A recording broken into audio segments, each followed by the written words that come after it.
बिस्मिल्लाहिर्रहमानिर्रहीम, अस्सलाम वालेकुम। आज की नई एपिसोड के साथ हम हाजिर हैं। आज हम अल्फाबेट्स की मदद से स्काई लेटर्स, ग्रास लेटर्स और रूट लेटर्स सिखाने की कोशिश करेंगे। पेरेंट्स और टीचर्स किस तरह से एक पेज प्रिपेयर करें या बोर्ड प्रिपेयर करें जिसकी मदद से उनके बच्चे सीखने के अमल में दिलचस्पी जाहिर करें। तो आइए इसको शुरू करते हैं। ये मेरे पास एक व्हाइट बोर्ड है।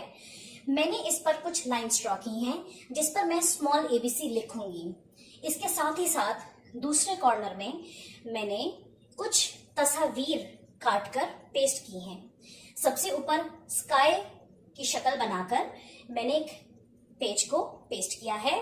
दरमियान में मैंने ग्रास बनाकर, ग्रास की शेप को बनाकर मैंने उसको पेस्ट किया है और सबसे आखिर में मैंने रूट्स की कटिंग करके मैंने उसको पेस्ट कर दिया है।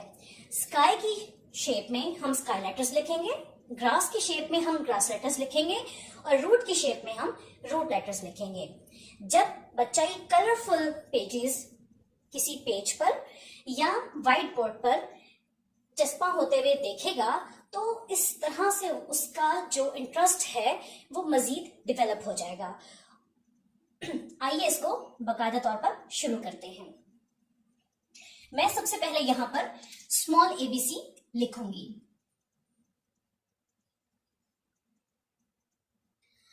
अब आप देख सकते हैं कि मैंने ये बोर्ड प्रिपेयर कर लिया है। इसी तरह से पेरेंट्स और टीचर्स पेज या बोर्ड को प्रिपेयर कर लें। उसके बाद अब हमने बच्चों को कॉन्सेप्ट बताना है कि स्काई लेटर्स, ग्रास लेटर्स और रूट लेटर्स क्या होते हैं। स्काई लेटर्स का मतलब होता है कि वो तमाम वर्ड्स जो एबीसी में ऊपर वाली 3 लाइंस पर लिखे जाते हैं वो सब स्काई लेटर्स कहलाते हैं। ग्रास लेटर्स वो लेटर्स हैं जो दरमियान वाली 2 लाइनों पर लिखे जाते हैं। इसी तरह रूट लेटर्स वो लेटर्स हैं जो आखिरी 3 लाइनों पर लिखे जाते हैं। अब हम बच्चों के सामने ये प्रैक्टिस कंटिन्यू करेंगे। जैसे अब आप देखें कि मेरे सामने लफ्ज है ए, लेकिन ये दरमियान वाली 2 लाइनों पर है। हमने पहले कॉन्सेप्ट देना है बच्चों को स्काई लेटर्स का, लिहाजा अब मैं बच्चों से आवाज में पूछ सकती हूं कि आप बताएं कि ए कौन सा लेटर्स है। इसी तरह बी, बी ऊपर वाली 3 लाइनों पर है। अब मैं बच्चों के सामने इस वर्ड को स्काई लेटर्स की शेप में लिखूंगी, बी।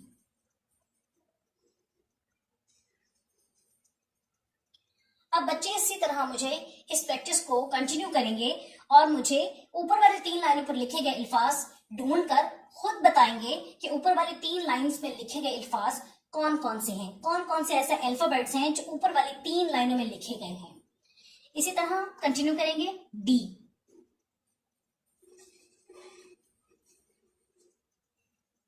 आगे चलते हैं एफ,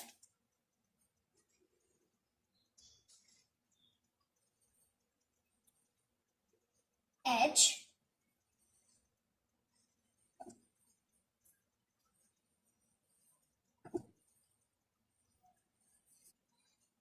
ये आप देख सकते हैं कि ऊपर वाली 3 लाइंस में आने वाली अल्फाबेट्स को मैंने क्लाउड्स के अंदर लिख दिया, यानी कि स्काई की शेप में लिख दिया और ये कहलाते हैं स्काई लेटर्स। अब इसी तरह से मैं बच्चों को दोबारा इस पेज पर लाऊंगी और इन्वॉल्व करूंगी इस प्रैक्टिस में कि अब आप बताएं कि ग्रास लेटर्स क्या होते हैं, यानी कि दरमियान वाली 2 लाइनों में लिखे गए जो अल्फाबेट्स हैं बच्चे उसको इसमें से चूज करेंगे और हम बारी बारी तमाम अल्फाज ग्रास लेटर्स की बनी हुई शेप में लिख देंगे। अब आप देख सकते हैं कि ग्रास की शेप में मैंने तमाम वो अल्फाबेट्स लिख दिए हैं जो के दरमियान वाली 2 लाइनों में लिखे जाते हैं।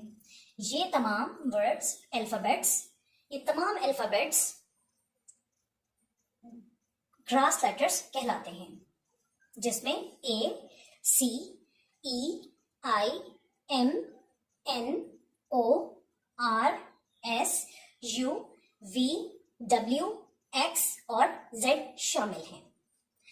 आए अब हम रूट लेटर्स लेते हैं।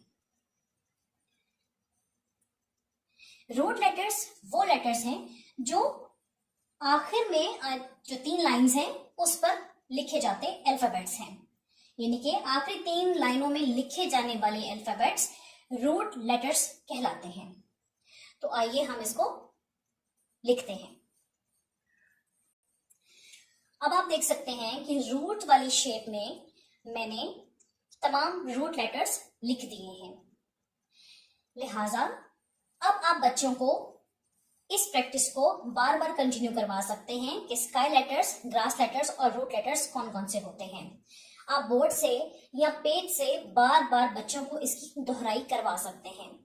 जैसे अब आप कहेंगे स्काई लेटर्स और बच्चों को अब आप इसकी बार बार मश्क करवाएंगे, जैसे B, D, F, H, K, L और टी, ये हमारे स्काई लेटर्स हैं।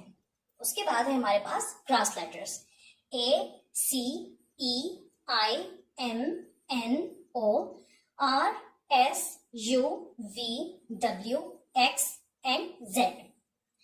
सबसे आखिर में हमारे पास है root letters, G, J, P, Q and Y.